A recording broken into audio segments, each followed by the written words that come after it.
C'est reparti. Bonjour à ceux qui viennent de nous rejoindre pour cette dernière table ronde avant les discours de clôture. Nous allons passer trois quarts d'heure ensemble avec des entrepreneurs dans le cadre de cette grande journée des 24 heures pour rebondir dans les territoires. Alors, la Chambre des métiers et de l'artisanat du Centre Val-de-Loire de l'Indre nous a proposé un menu extraordinaire avec plusieurs parcours très différents, vous l'allez voir, de chefs d'entreprise qui sont dans des domaines différents et qui ont un peu changé de vie, vous l'allez voir. C'est assez intéressant, passionnant et vous allez profiter de leur témoignage. Tout d'abord, j'accueille Arnaud Bigre.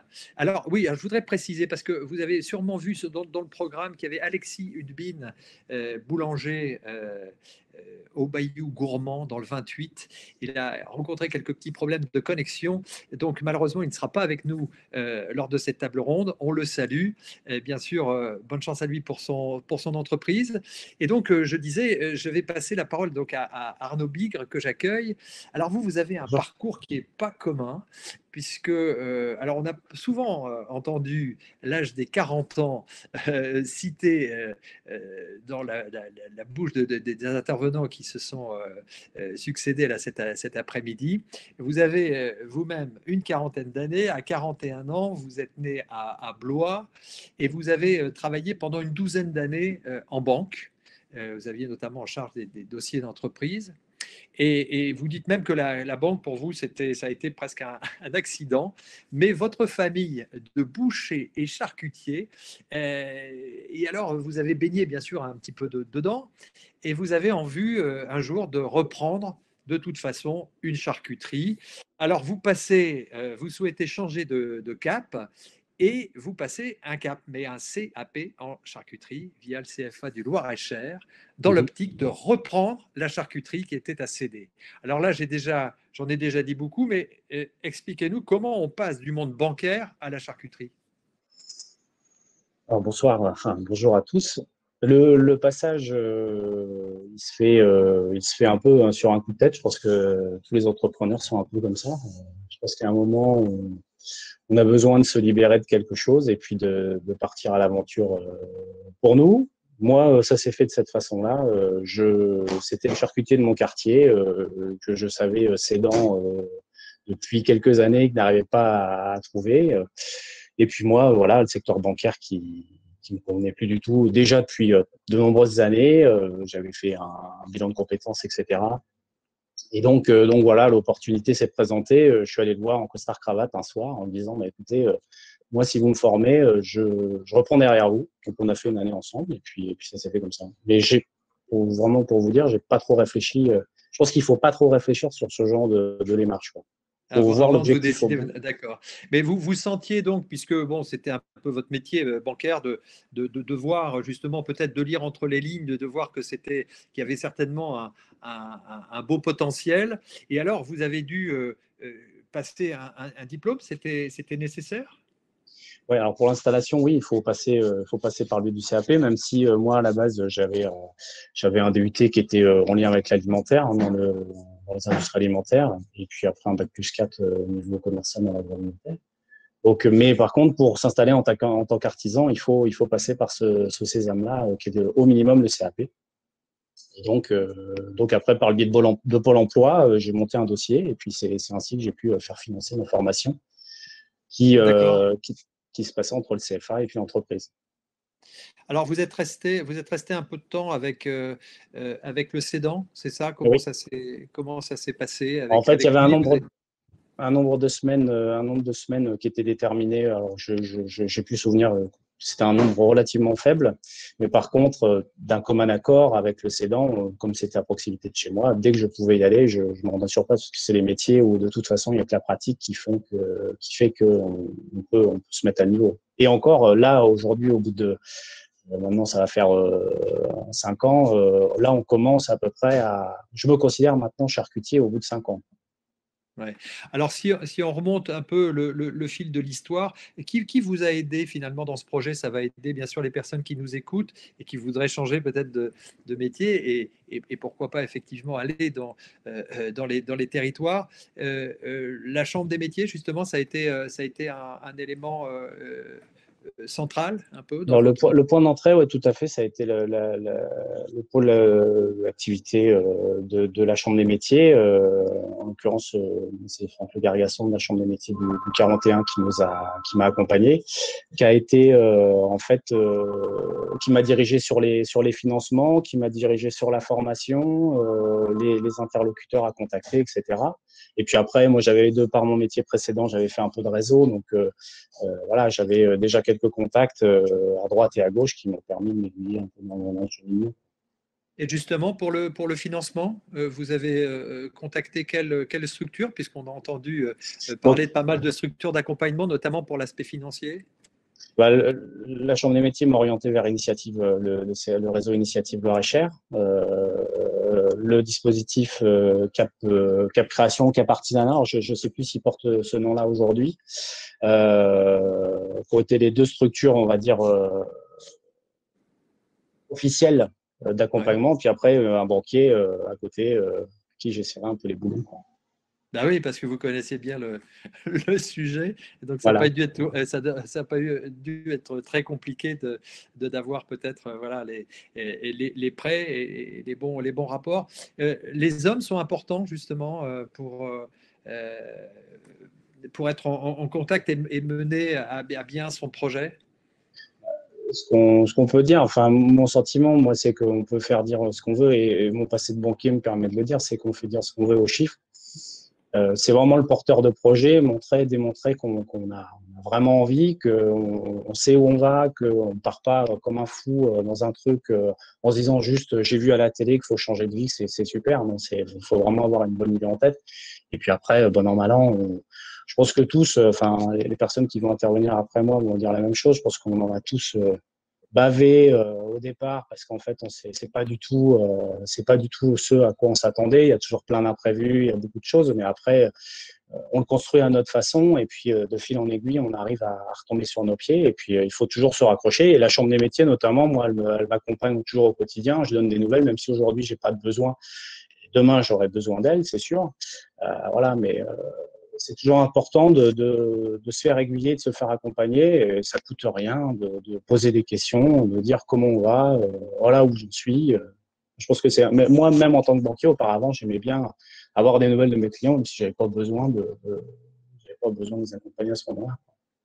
Alors, on parlait de Dimitri Pivot, le rappelait aussi au début de cette journée, cette posture entrepreneuriale. C'est- vous avez vraiment acquis au fur et à mesure, là vous parlez des 5 années, c'est quoi aujourd'hui, vous avez le sentiment d'être un entrepreneur vraiment, enfin vous avez acquis justement une façon de réfléchir, d'appréhender les problèmes, de taper aux bonnes portes au bon moment, d'anticiper, de calculer tout ça, d'envisager vraiment son entreprise avec un grand E. Il faut, parce qu'au départ, dans un premier temps, moi j'ai appris à être artisan, ça a été la première étape. Et après, oui, aujourd'hui, en tant qu'entrepreneur, oui, puisque moi j'ai repris tout seul, aujourd'hui, j'ai 2 salariés aujourd'hui, plus une troisième personne qui va nous rejoindre dans le courant de cet été. On a 2 apprentis. Donc, ça oblige à des mises aux normes, ça oblige à de la vraie RH, de la déclaration, une DSN, voilà. Et là, après, il n'y a que l'appui de professionnels qui peuvent nous accompagner parce que voilà, gérer tout le social, notamment là, avec le Covid, etc., faire une déclaration d'arrêt de travail, ce genre de choses. On est à des années-lumière d'imaginer la difficulté que ça peut représenter quand, en plus, il faut gérer une entreprise à côté et faire juste son métier de fabriquer ce qu'on a à faire, quoi. Hmm. Est-ce qu'il faut s'adapter aussi à son environnement? Je pense que le quartier dans lequel vous êtes était aussi en renouveau au sud de Blois. Il y a aussi des changements. Il faut s'adapter à tout ça, au changement de consommation peut-être aussi, des habitudes de consommation. On peut toujours avoir un projet, une idée avec des valeurs. Et après, si je prends mon exemple, moi, je suis arrivé sur une clientèle c'est un quartier qui était assez ancien, on va dire, et puis qui est en train de se métamorphoser, un peu, de se boboiser, on va dire. C'est pas du tout péjoratif, mais dans le sens où ce sont des familles avec un peu de pouvoir d'achat qui arrivent. Donc, au début, j'ai fait exactement ce que l'ancien propriétaire faisait, et puis petit à petit, on amène ses idées, etc., et on s'adapte en fait, parce que des fois, on a des belles idées, mais qui trouvent pas de réponse en face. Donc, il faut se remettre en cause tout le temps, et puis accepter de se planter. Des fois, on se plante, surtout dans les métiers d'artisanat où en fait on fabrique. Donc, à un moment ou à un autre, il faut se lancer et se planter pour pouvoir faire des nouvelles choses. Alors, vous êtes implanté en province, comme on dit. C'est quoi les avantages justement d'être implanté comme ça dans un territoire? Il y a des avantages là où vous êtes? Vous y trouvez des avantages? L'avantage, c'est qu'on a la douceur, on a le rythme de la province. Je veux dire, on connaît tous un peu le rythme parisien et la région parisienne qui est intense, voilà, avec le rythme des transports et ce genre de choses. Aujourd'hui, nous, par exemple, à Blois, nous sommes plutôt bien desservis par les chemins de fer. On a beaucoup de Parisiens qui arrivent, notamment avec le confinement Covid. On a récupéré quand même pas mal de clientèle de région parisienne. Et, c'est plutôt intéressant d'avoir ce type de clientèle parce que quand vous avez quelqu'un qui a une chambre de bonne à 200 000 euros à Paris, qui se retrouve avec une maison avec un terrain pour le même tarif à Blois, il a forcément du pouvoir d'achat. Et pour nous, artisans, c'est intéressant de rencontrer cette clientèle-là. Bien sûr, ça contribue bien sûr au développement des commerces de proximité. Et vous dites même qu'il y a eu voilà, des ventes rapides de maisons, hein, et toute la zone, vous en parliez, est en pleine évolution. Euh, Vous avez créé aussi un peu d'emplois, vous disiez, vous avez un salarié et votre épouse aussi? Tout à fait. Les deux sont salariés aujourd'hui. Et puis donc là, on a projet d'embaucher une troisième personne là, dans le courant de cet été, voilà, dans le cadre de notre développement. Et puis on a plein d'idées, mais je pense que voilà, dans l'entreprise, on a tous plein d'idées en tête avec plein de choses à faire. Et voilà, c'est ça qui nous fait avancer parce que je pense qu'il ne faut pas trop réfléchir. Je pense que Ouais. si on se met à réfléchir, on ne dort pas très bien la nuit. D'accord, donc il faut aller de l'avant de toute façon et s'adapter, hein, c'est ce que vous nous dites aussi.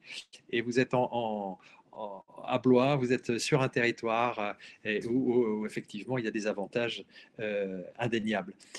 Merci beaucoup Merci pour à ce vous. témoignage. Merci Arnaud. Je vais accueillir deux dames maintenant, un binôme, Agnès Méret et Blandine Bistoletti. Alors, vous avez créé en janvier 2018 un atelier de tapisserie, hein, qui se nomme Tapisserie Art Design. Mais on va remonter un tout petit peu en arrière. Donc vous êtes tapissier, décorateur, hein, vous confectionnez des tentures, des rideaux, vous allez nous expliquer tout ça, vous redécorez des intérieurs, vous garnissez des fauteuils. Mais comment ça s'est passé? Parce qu'Agnès et Blandine, Agnès, vous avez une trentaine d'années, Blandine, une cinquantaine. Vous avez il y a une différence d'âge, mais vous vous êtes rencontrés il y a de ça quelques années. Agnès, vous étiez à Orléans, Blandine, région parisienne, et puis il y a de la reconversion, il y a de l'apprentissage pour Agnès et de la reconversion pour Blandine. Expliquez-nous un petit peu votre parcours. Soyez les bienvenus. Bonjour. Oui, donc notre parcours, moi j'ai commencé un apprentissage dans la tapisserie d'ameublement. Donc je suis partie en apprentissage juste après la troisième. Donc j'ai fait vraiment le cursus, on va dire, normal de formation. Et depuis tout ce temps, voilà, je suis toujours dans la tapisserie. Et après mon apprentissage, j'ai fait le programme Erasmus pour les métiers d'artisanat. Et donc, je suis partie en Angleterre faire un stage de 6 mois, en gros, Un stage de 6 mois, un stage de 6 mois là-bas en Angleterre. Alors, voilà. on va s'arrêter là, comme ça on va faire la jonction, parce que Blandine, vous étiez de la région parisienne. Et alors, quel était votre métier à l'époque? Alors, quand j'ai fait une reconversion, j'ai travaillé beaucoup dans les assurances et les réassurances. D'accord. Parce que voilà, moi, je suis sortie de l'école à une époque où on avait juste à pousser la porte des entreprises pour trouver du travail. Donc, c'est super facile. J'ai pas fait d'études particulières. Et donc, voilà, j'avais trouvé du boulot dans les assurances, puis après en réassurance, puis après, j'ai fait du commercial. Et à l'âge de 30 ans, j'ai décidé de trouver ma voie. Et donc, c'est comme ça que j'ai trouvé le métier de tapissier.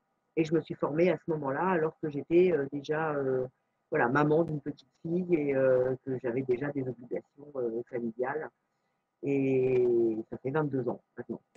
Et alors, donc, pour faire la jonction avec Agnès, donc à 30 ans, vous créez déjà une petite micro-entreprise, c'est Oui, ça? Enfin, vous aviez oui, déjà. je l'ai pas Oui, créé tout de suite. En fait, j'ai fait ma formation et travaillé avec des patrons tapissiers. Et j'ai créé mon entreprise. Donc, j'ai été formée en 99 et j'ai créé mon entreprise en 2003.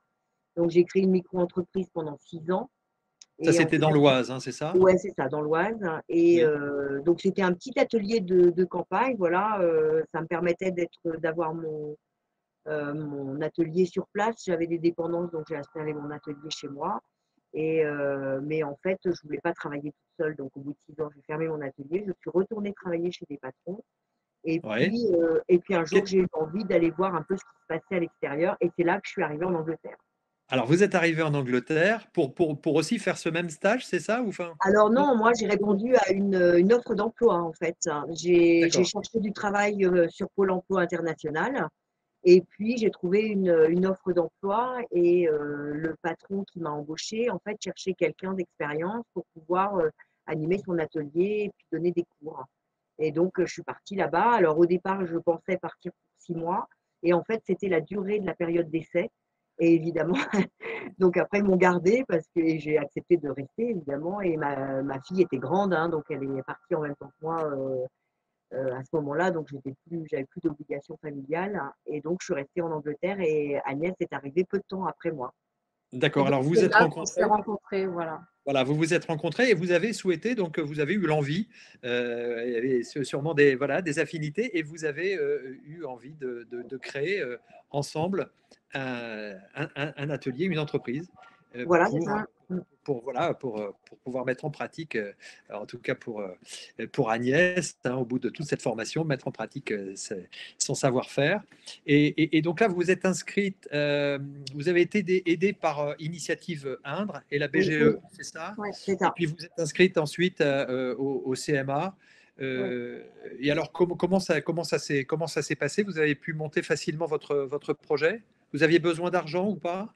Alors Oui, oui, bah, c'est pour ça en fait qu'on a été suivi par Initiative Indre aussi pour monter justement tout ce plan de financement, de ce prévisionnel, enfin tout ce qui concerne j'ai envie de dire le démarrage d'une entreprise et comment on la construit. Euh, L'apprentissage du métier de chef d'entreprise aussi, hein?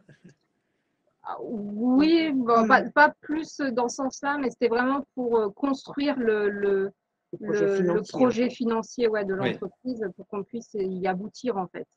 Et Parce que en fait, vous aviez quand même un besoin d'un regard extérieur aussi et de mettre en place une stratégie, hein. Vous aviez besoin de ça, hein.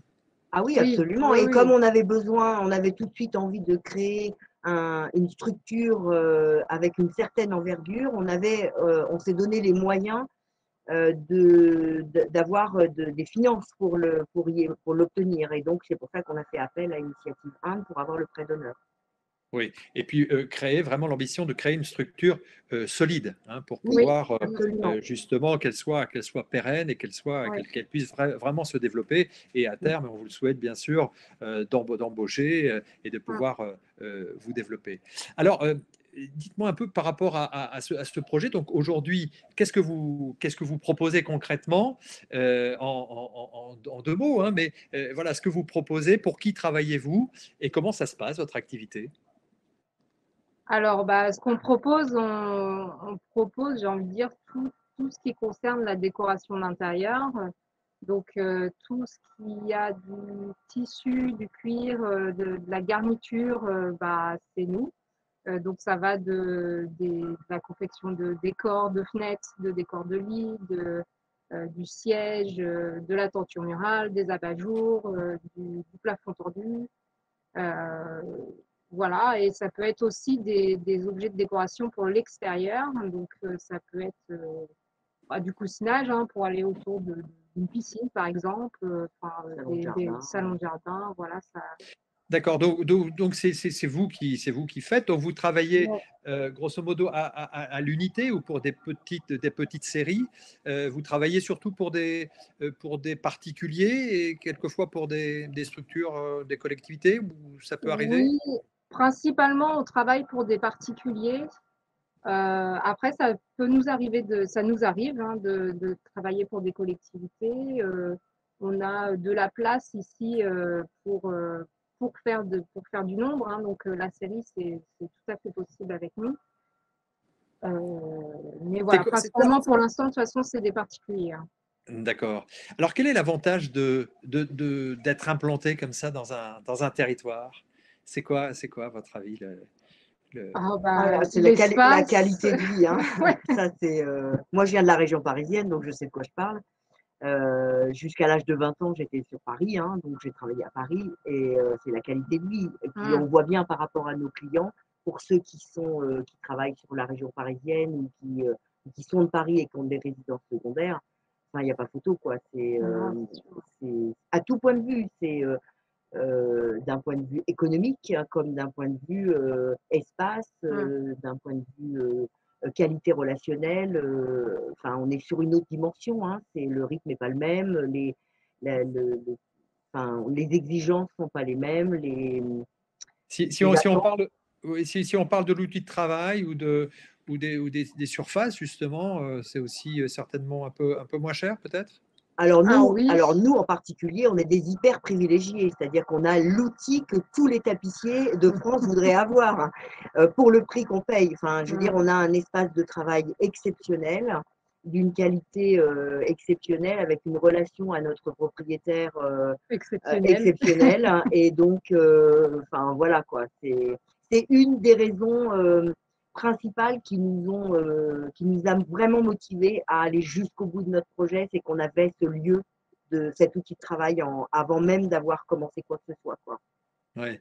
Donc, en fait, tous les voyants sont bien au vert, effectivement, Oui. puisque les relations, vous me disiez, avec la CMA, les banques sont très bonnes. Avec, voilà. Et donc, cette CMA, donc la Chambre des métiers et de l'artisanat, vous a aidé à maîtriser aussi un peu tous les outils, la communication, les réseaux sociaux, tout ça. C'est important, ça, pour vous, aujourd'hui? Alors, nous a aidé, non, mais nous aide au quotidien, oui. C'est-à-dire que c'est du D'accord. quotidien, c'est-à-dire que dès qu'on a besoin d'être soutenu, d'avoir un renseignement, d'avoir une idée sur une formation, d'avoir des réponses, Ils sont c'est toujours là. notre référent. Il n'y a aucun souci là-dessus. Et alors, vous avez rejoint aussi le syndicat des tapissiers ébénistes, et ça, c'est important aussi. Dites-nous pour quelles raisons? Oui, c'est important parce qu'ils sont là aussi pour nous aider.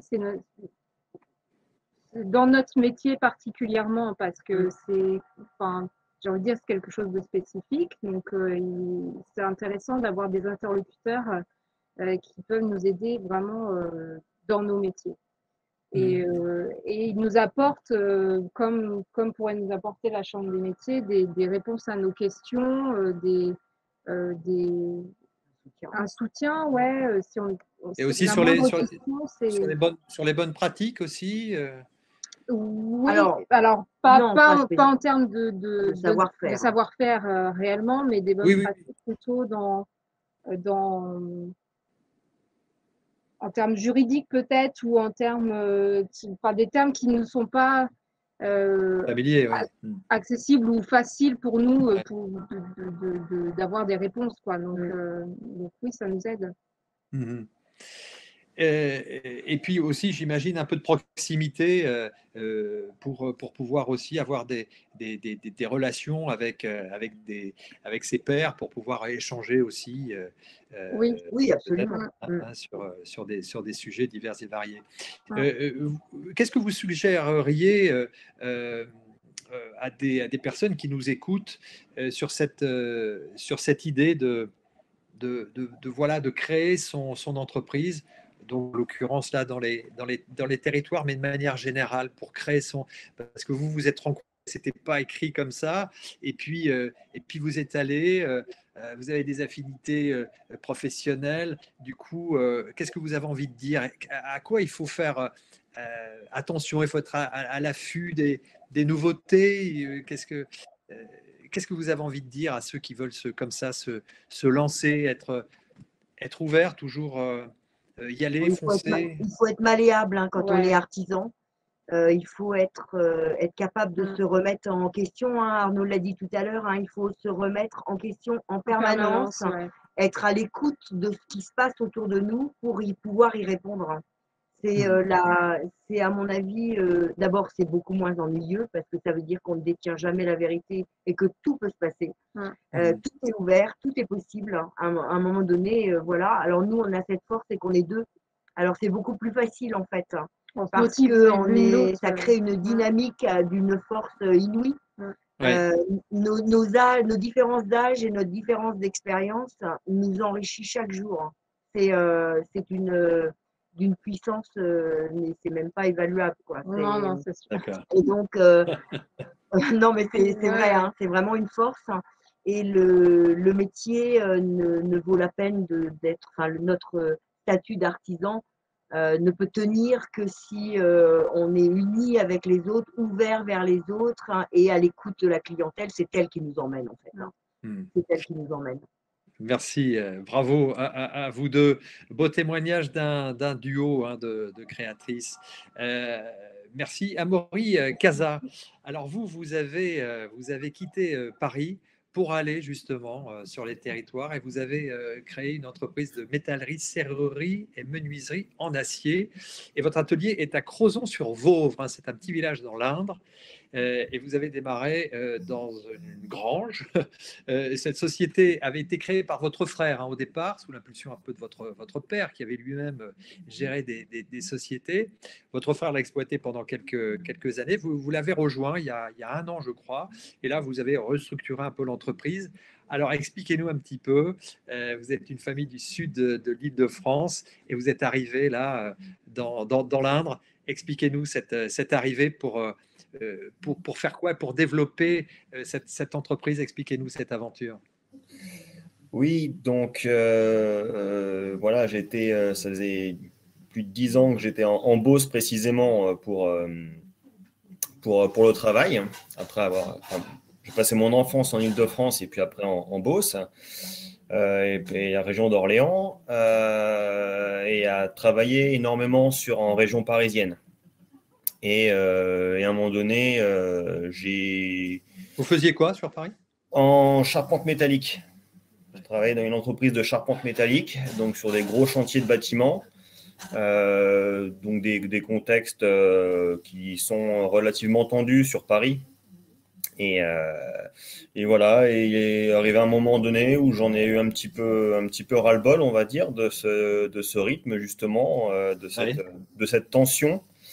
Voilà, et donc à côté de ça, il y avait donc l'expérience familiale de mon frère, donc qui s'était installé donc il y a 5 ans de ça, donc dans le Berry, dans le sud du Berry, pour rejoindre notre père et puis pour essayer de voler un petit peu de ses propres ailes. Et donc, on va dire, j'ai fait d'une pierre deux coups à changer un petit peu et à venir me rapprocher aussi de la famille, rechercher, on va dire, un territoire plus rural. Et puis en même temps, au niveau professionnel, commence une belle aventure d'entrepreneur. Voilà, passer du salariat à l'entrepreneuriat. Alors, c'était quelque part aussi un peu rassurant, quelque part pour vous, au moment où vous aviez envie de changer, de vous rapprocher de la famille pour entreprendre véritablement aux côtés de votre frère. Ça doit être certainement un petit peu rassurant et stimulant avec un vrai objectif de réussite Ouais. quelque part, parce que là, il y a le papa derrière. Oui, voilà, c'est vrai je me suis jamais senti seul. Ce qu'a pu parler Arnaud, par exemple, au début, ça peut être difficile. Et en effet, je pense que ça peut faire peur de monter un projet seul. Moi, j'ai pas connu ça. C'est vrai que l'entreprise, on va dire, l'entité était déjà créée, donc il y avait déjà des bases. Au niveau familial, on est finalement une famille d'entrepreneurs, donc avec les conseils de notre père. Donc c'est vrai que je me suis pas senti, voilà, je me suis jamais senti seul, et ça, je pense que c'était une force. Ça a Alors, vraiment montré une force. Ouais. oui, oui. Alors, vous avez été aidé, accompagné par la Chambre des métiers et de l'artisanat, Centre-Val de Loire. Oui, oui, oui. Ça a été donc la Chambre des métiers avait déjà aidé mon frère, donc c'est pour ça qu'il y avait déjà un contact et il était déjà suivi par la Chambre des métiers de l'Indre. Donc en fait, on a commencé le projet même un an avant, qu'on va dire un an avant que je rejoigne, qu'on crée l'entreprise.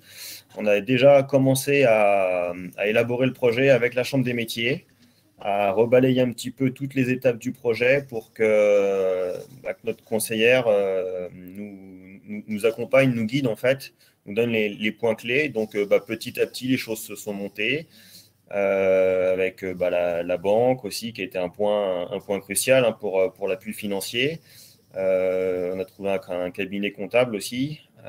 Voilà, on s'est constitué pendant un an. Hein, le montage du projet a duré une bonne année. Donc on s'est constitué une petite équipe de partenaires. Moi, je les considère comme des partenaires, hein, que ce soit le banquier, le cabinet comptable et donc aussi la Chambre des métiers. Tout ça, ça a formé une petite équipe. On s'est rencontrés plusieurs fois et ça a permis d'aboutir à un projet solide. Voilà, et l'entreprise est créée depuis un an et ça fonctionne plutôt bien et on est toujours suivi de très près par la Chambre des métiers. Il y a pas long, il y a un mois de ça, on a encore sollicité pour un accompagnement financier encore avec du cap développement. Oui, parce que vous avez besoin, j'imagine, de financer des machines dans votre activité. C'est ça, voilà. Donc, on a commencé petit. Donc, comme vous l'avez dit en me présentant, donc on travaille actuellement dans la grange chez notre père. Donc, bon, déjà au niveau des locaux, on fait avec les moyens du bord. Il y avait eu un premier investissement matériel il y a 5 ans de ça. On est resté là-dessus. Et puis, voilà, l'activité étant en train de monter, on a pris la décision, voilà, d'augmenter un petit peu notre parc machine pour pouvoir monter en puissance gentiment, quoi. Et c'est vrai que pour ça, les aides, donc on a pu bénéficier du CAP développement sous forme de subvention en plus. Et ça donne un vrai coup de pouce, quoi. Sans ça, on n'aurait pas pu se permettre cet achat. Et donc, ça veut dire un développement qui irait moins vite. Et alors, pour préciser à ceux qui nous écoutent, vous avez quand même une proximité avec les structures de financement qui est assez favorable pour vous. Enfin, vous avez la possibilité pour des rendez-vous éventuels, ils sont pas très loin finalement. Enfin, on se rend compte que vous pouvez entreprendre, demander des financements, aller rencontrer des personnes. Ils ne sont pas si loin que ça. En fait, vous les avez à proximité.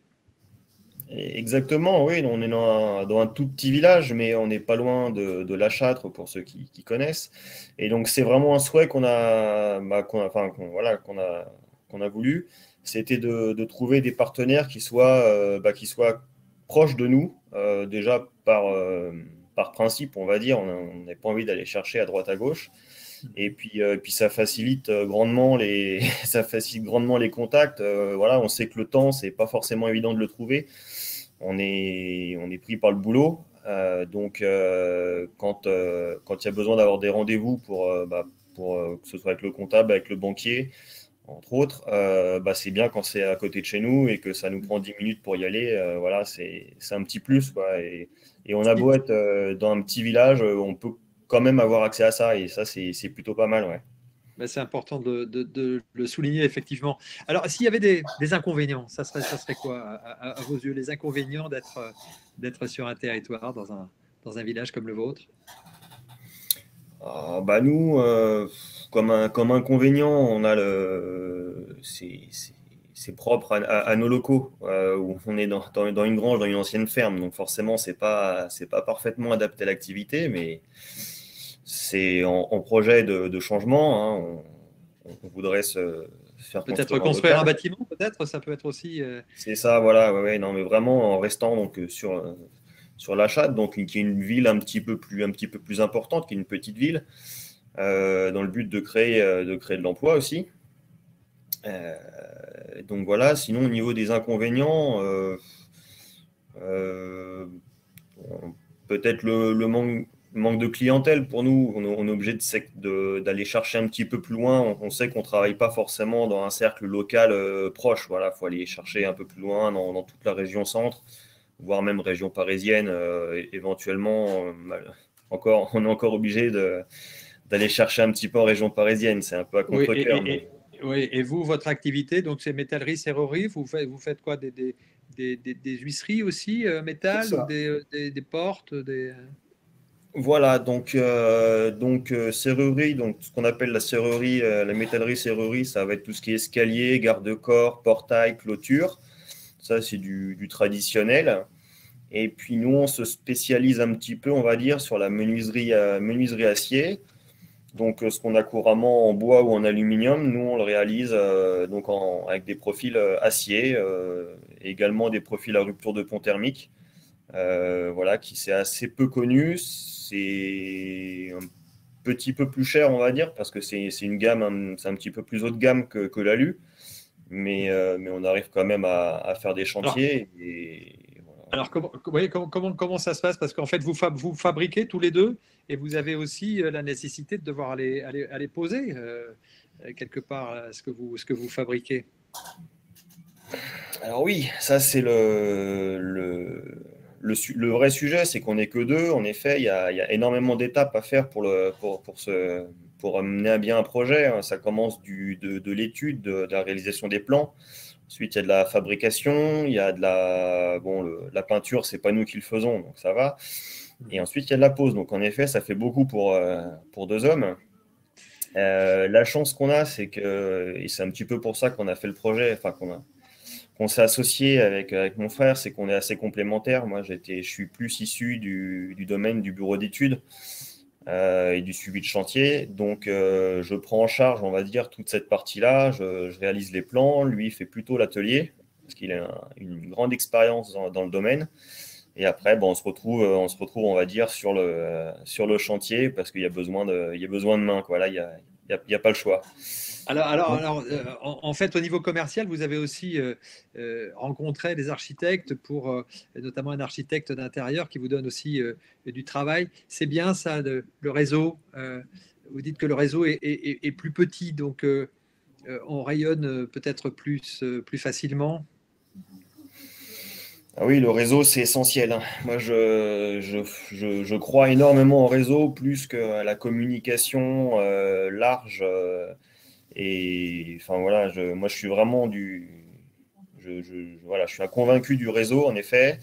Et donc, en effet, ça passe par faire des rencontres. Et pour faire des rencontres, faut des petits cercles, faut initier un petit peu ça. Mais il y a des structures. On est dans un département en plus où je crois, enfin, où il y a une vraie dynamique économique. Tous les acteurs, justement, chambre des métiers. Il y a aussi la BGE, avec lesquels on travaille un petit peu, qui cherchent à dynamiser, puis les élus locaux aussi, qui cherchent à dynamiser l'économie locale. Et donc, il se met en place des groupes de discussion, on fait des rencontres. Oui, c'est Et ça. Donc, en fait, tous ces groupes, tous ces réseaux sont finalement plus facilement accessibles, et vous avez la possibilité justement de rayonner et de naviguer un petit peu dans tous ces réseaux. Vous avez des contacts, on vous connaît, vous avez des relations tout à fait enrichissante avec les uns et les autres. On vous a bien identifié, on vous reconnaît. Et puis après, il y a ce phénomène de bouche à oreille, j'imagine aussi, qui fonctionne chez vous, forcément, dans les territoires comme ça. Ça fonctionne déjà dans les métropoles, mais c'est déjà un petit peu plus difficile. Ouais.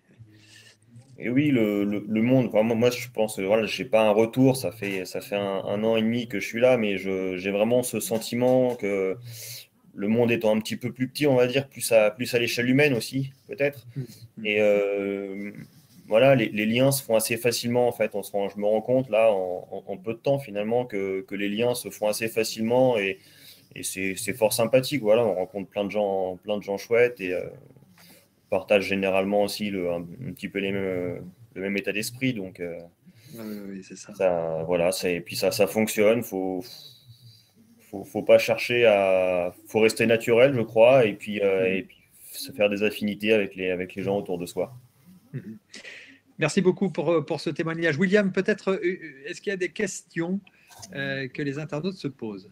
Oui, il y a une question pour Arnaud Bigre, qui a essayé de répondre en cliquant sur le bouton.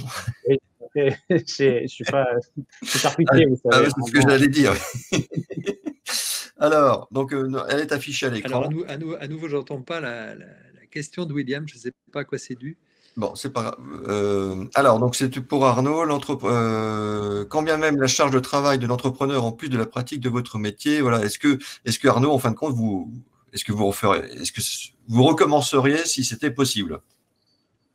Oui, parce que la charge de travail, il est certain qu'elle est considérable. Enfin, voilà, on y passe notre vie. Enfin, mais par contre, le stress, il est peut-être plus intense, mais c'est un stress qui est beaucoup plus sain. Enfin, là, Marie-Stéphanie, là, qui a posé la question, dit qu'elle travaille dans le secteur bancaire.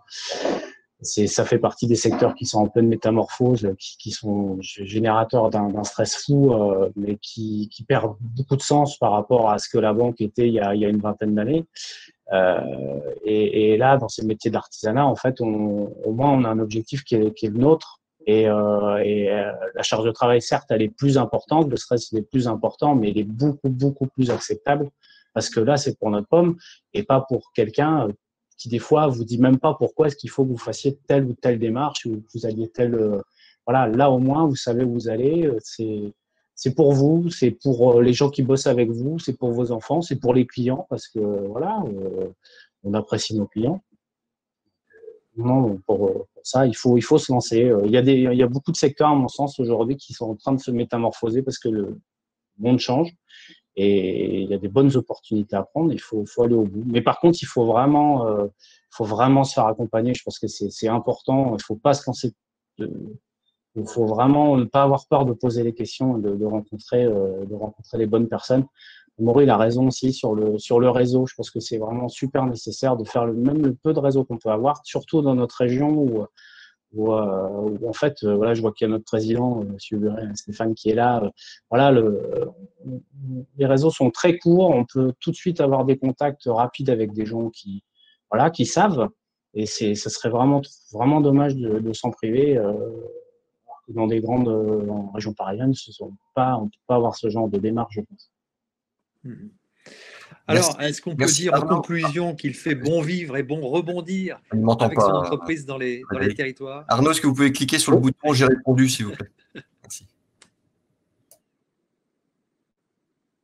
Ah, vous avez le micro coupé, je crois, Agnès. Ah, voilà. Oui, est-ce qu'il fait, on peut dire qu'il fait bon vivre et bon rebondir avec son entreprise dans les territoires?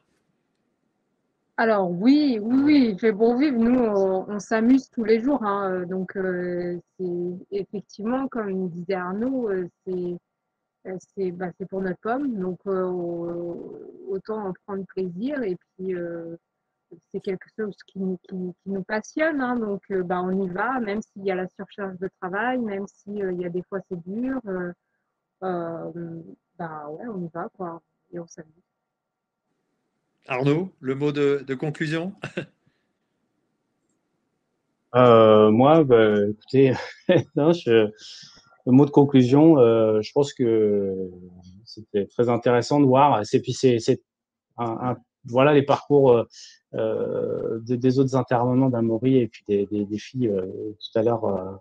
Là, on est tous, je pense, sur le même état d'esprit, de se dire qu'il faut partir à l'aventure, que c'est pas facile, que chacun a son cas. Et puis, je pense aussi qu'on a tous une histoire à raconter. Je pense on a tous un truc, surtout sur des parcours de reconversion, de choses comme ça. Il faut vraiment pas jouer dessus, mais voilà, dire, on a toujours des trucs à raconter. Aujourd'hui, on est perdu dans Internet, on est perdu dans Facebook, tout ça. En fait, voilà, c'est des petites choses comme ça qu'il faut qu'on crée notre mesure, nos petites choses, quoi. Parfait, merci beaucoup à vous quatre pour votre intervention, pour vos initiatives, pour votre dynamisme hein, dans cette région du centre Val-de-Loire. Bravo à vous, Agnès, bravo Amaury, bravo Arnaud.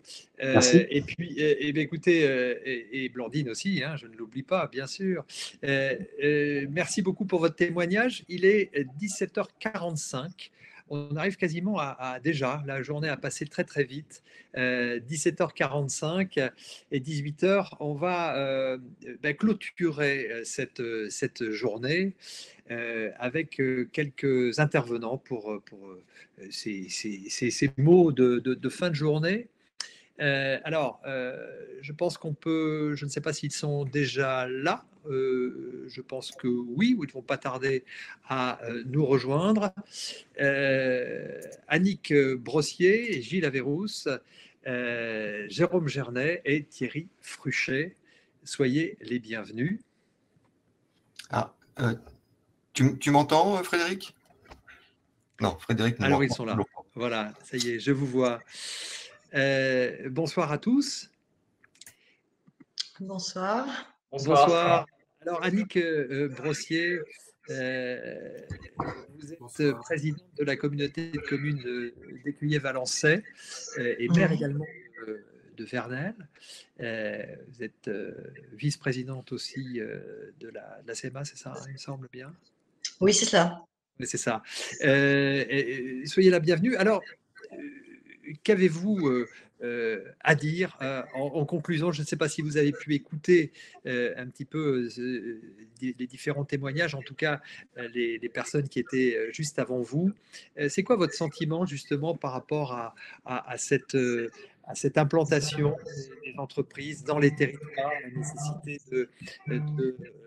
d'aller vers les territoires pour développer son activité, rebondir, risquer quelque chose d'un peu différent? Il faut y aller, il faut foncer. Qu'est-ce que vous constatez finalement dans votre région, dans vos communes, dans la communauté de communes que vous présidez? Oui, j'ai écouté les entrepreneurs auparavant. Effectivement, l'entrepreneuriat, c'est un challenge, hein, il y a beaucoup de difficultés. Nous, en tant qu'élus, on essaie de les accompagner. Je pense que ça, c'est important. On a parlé beaucoup de l'accompagnement hein, des chambres consulaires, ça c'est d'une évidence. Mais en tant qu'élu, enfin surtout au niveau de la communauté de communes, où maintenant les communautés de communes ont la compétence économique, on est là pour aider les porteurs de projets, les nouveaux, accompagner ceux qui sont déjà en place pour leurs investissements à venir. Bon, c'est un soutien financier, c'est un soutien de conseil, c'est une orientation.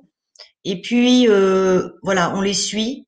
Ce que disait, je sais plus lequel entrepreneur, c'était le suivi qui est important aussi. Et je pense que c'est notre rôle aussi de suivre ces entrepreneurs, ces porteurs de projets qui arrivent sur nos petits territoires ou qui y sont déjà et de les suivre après leur installation ou après leurs investissements. Ça, c'est important.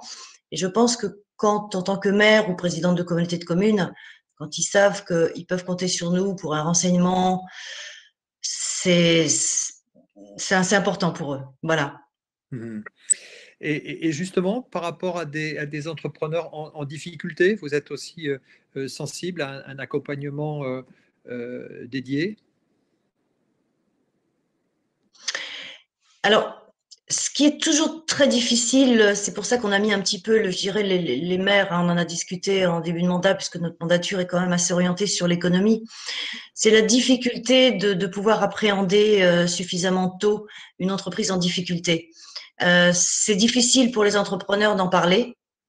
Et c'est pour ça qu'on a demandé aux maires d'être assez vigilants parce qu'ils peuvent être, quelquefois, ils croisent l'entrepreneur, je dirais la boulangerie ou etc. Et puis, deux petits mots et puis on sent que quelque chose ne va pas. Et après, nous, on y va, je dirais, les rencontrer pour savoir comment ça va et on peut détecter un petit peu avant que ce soit catastrophique. Mais c'est compliqué de pouvoir déterminer une entreprise qui va pas bien ou des fois quand on le sait, ça peut être un peu tard. Merci beaucoup, Madame Brossier.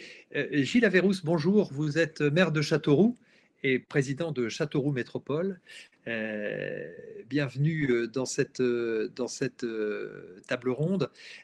En tant que maire de Châteauroux, donc vous représentez les collectivités quelque part de ces territoires hein, de notre pays. En quoi les villes moyennes et petites attirent-elles, semble-t-il, de plus en plus d'entreprises? Oui, bonjour à tous. Merci de nous donner l'opportunité de témoigner dans cette journée qui a été très dense. J'ai pu suivre les débats de cet après-midi. C'est vrai qu'on a eu des partages d'expériences qui étaient passionnants dans l'ensemble des tables rondes et j'ai le plaisir de voir évidemment des entrepreneurs de Châteauroux et des départements de l'Indre en général. On est, comme vous le disiez, de plus en plus sollicités, alors tout au moins déjà par des marques d'intérêt, mais même au-delà de ça, par aujourd'hui des installations de jeunes entrepreneurs, et il y en a eu parmi les témoignages, qui découvrent ou redécouvrent la province, alors qu'on est sur des territoires qui ont beaucoup souffert de désindustrialisation par le passé, qu'on avait l'impression qu'on était rentré dans une évolution un peu inexorable où les emplois partaient à l'étranger pour le volet industriel, qu'on n'était pas compétitif. Et aujourd'hui, il y a vraiment un questionnement sur la manière de consommer, sur aussi l'impact écologique de la consommation et du coup, une attention particulière de la clientèle sur où sont fabriqués les produits. Et je ne parle pas que de l'alimentation, parce que c'est une réalité effectivement sur l'alimentation, mais ça le devient aussi sur d'autres biens de consommation. Je pense notamment au textile. On a pu voir dans l'actualité ces derniers temps que les gens se posaient des questions et que certaines marques maintenant refusaient des productions qui venaient de trop loin. Donc c'est une opportunité pour nous de pouvoir refixer sur nos territoires ces activités qui s'étaient perdues, pour lesquelles on a encore un peu de savoir-faire. Je pense à des métiers traditionnels du département de l'Indre comme la confection ou la maroquinerie, qui sont des secteurs aujourd'hui qui se portent bien chez nous et qui se développent et qui recrutent. Voilà, donc à nous de mettre en place les prestations, et c'est ce qu'on fait à Châteauroux Métropole, d'accompagnement des entrepreneurs, mais au-delà de l'accompagnement de l'entrepreneur en lui-même, il y a aussi l'épouse, l'époux, les enfants et leur insertion sur le territoire, donc trouver un emploi, trouver un logement, trouver une crèche. Et on est reconnu pour ça sur l'agglomération. On fait cette prestation pour l'agence d'attractivité du département de l'Indre, cette prestation d'accompagnement de ce qu'on appelle les nouveaux arrivants, qui étaient au début plutôt axés sur des cadres, mais qui aujourd'hui s'étend à l'ensemble de celles et ceux qui trouvent un emploi, qui viennent créer une entreprise sur notre territoire. Merci beaucoup, Gilles Averrousse, pour ce témoignage. Jérôme Gernet, vous êtes président de la CCI pardon, de l'Indre. Vous-même, vous avez peut-être assisté à quelques tables rondes. Votre mot de conclusion de cette journée sur l'implantation des entreprises, sur les territoires, sur la nécessité de voir s'implanter des entreprises. Oui, bonjour à tous. Effectivement, après des années de gens qui sont partis sur des grosses métropoles, aujourd'hui, on a tendance à voir qu'on revient sur des territoires comme les nôtres pour plein d'atouts, puisque le logement n'est pas cher, l'implantation n'est pas chère, il y a beaucoup de choses qui sont avantageuses d'être dans notre département. Donc aujourd'hui, on voit, c'est effectivement le retour aux sources de beaucoup de gens qui sont partis il y a de ça quelques années. On a aussi des belles opportunités de reprise d'entreprise, parce qu'on n'en parle pas assez souvent. On a quand même une population relativement âgée Et on a beaucoup de gens qui vont partir à la retraite et il y a des opportunités aujourd'hui de reprise d'entreprise. C'est pas à négliger. Ensuite, sur des tables rondes, j'ai entendu parler de réseaux. C'est vrai que sur des départements comme les nôtres, l'avantage, c'est qu'on a la chance d'avoir accès à tous les interlocuteurs, à tous les gens sont à disposition et peuvent se mettre autour de la table pour discuter et mettre en place des projets assez facilement. Et justement, les structures comme les chambres consulaires et la CCI que vous présidez a nécessité aussi d'accompagner tous ces repreneurs ou créateurs d'entreprises. Complètement. On a les structures pour accompagner avec les communautés de communes, avec la Chambre des métiers et de l'artisanat aussi, la Chambre d'agriculture. Tout le monde peut se mettre autour de la table, la préfecture, tout le monde peut se mettre autour de la table pour accompagner les nouveaux arrivants et les repreneurs d'entreprises. Merci beaucoup. Alors Thierry Fruchet, vous êtes vous-même président de la CMA de l'Indre. Alors cette crise, on en a parlé, a incité un bon nombre d'urbains à se mettre au vert. Vous les avez vus arriver sur le territoire. Qu'est-ce que vous avez envie de dire dans ce message de conclusion, dans cette dynamique des territoires? J'ai le micro là, vous m'entendez? Oui, on vous entend. Ah, parfait. Bonjour à tous. Alors déjà, vous voyez en moi président heureux. Un grand remerciement aux organisateurs et à la qualité des intervenants. Quelques chiffres. Il y avait 2500 inscrits, ce qui nous a donné à peu près 300 personnes par table ronde.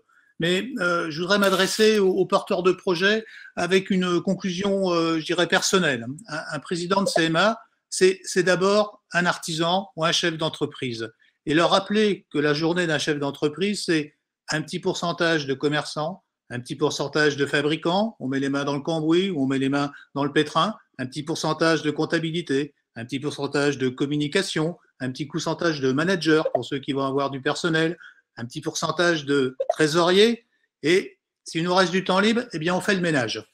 Donc, après une grosse journée comme ça, moi, je lève la tête pour regarder le ciel étoilé de mon département de l'Indre et je sais que l'alignement de toutes les planètes n'est possible que tous les 171 ans.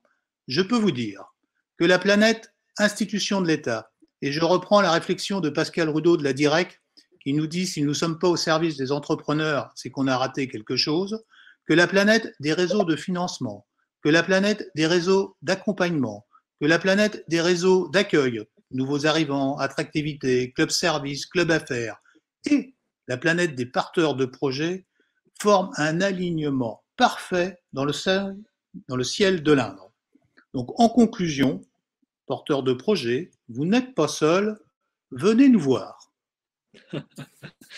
Merci beaucoup, Président Fruchet, pour ce mot de la fin. Je pense qu'il n'y a pas grand-chose à rajouter. Alors, merci bien sûr à vous quatre d'être intervenus en fin de cette grande journée des 24 heures pour rebondir dans les territoires. Je voudrais simplement redonner la parole à Thierry Fruchet parce que vous avez doté ce concours qui a été lancé et dont on a parlé tout au long de cette journée pour les personnes qui voudraient créer leur entreprise ou reprendre une entreprise dans l'Indre. Vous allez remettre maintenant le prix de ce concours et le tirage au sort va se faire. Alors, je ne sais pas exactement comment ça va se passer, je vous avoue.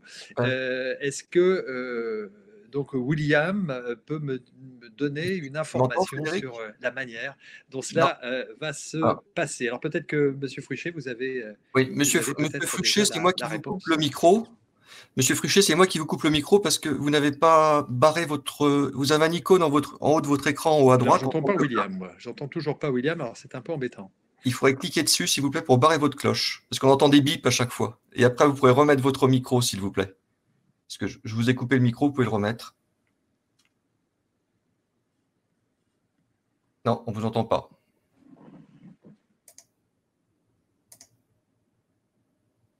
Voilà. Oui.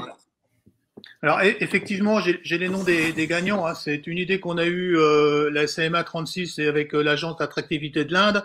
On ne vous dit pas seulement c'est bien, on vous invite à venir voir. Donc il y a eu un tirage au sort par une main innocente. Hein. Donc là, 2 gagnants sont, alors je vais commencer par la première, Nelly Vaussier. Et la deuxième, c'est 2 femmes, c'est le tirage au sort a fait comme ça, c'est Béatrice Pacte. Béatrice Pacte, d'accord. Nelly Vaussier et Béatrice Pacte.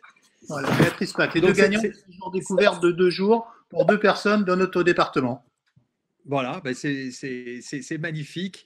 Le pari est tenu et 2 gagnantes ont remporté ce concours que vous avez eu l'idée de lancer avec Second Souffle. Merci, merci à vous.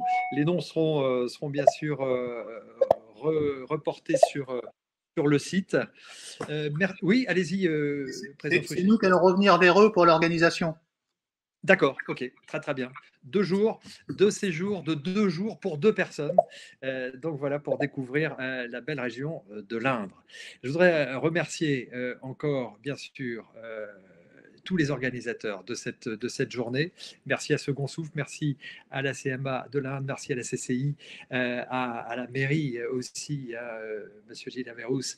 Merci à vous également, Madame Annick Brossier, tous les intervenants qui ont participé à cette belle journée, à cette 11e édition des 24 heures pour rebondir dans les territoires. Merci à William Pro qui était à la technique et qui était en back-office de cet événement, parce qu'avec bon nombre d'invités, ben oui, il n'a pas chômé. Merci à toi, William. Et puis, on vous donne rendez-vous évidemment sur une nouvelle édition prochainement, on l'espère, des 24 heures pour rebondir sur une autre thématique. Merci à toutes et à tous. Merci à tous les participants, mais qui étaient là derrière leur écran. Hein, on l'a dit, plus de 2500 personnes. Et donc, soyez à l'affût de tout ce qui peut être posté sur les sites internet des différentes structures dont on vous a donné les adresses. Vous aurez toutes les informations pour vraiment démarrer votre projet de création, de reprise d'entreprise. Voilà, à bientôt, très très bonne journée à vous, et puis bon week-end puisqu'on y arrive. Merci.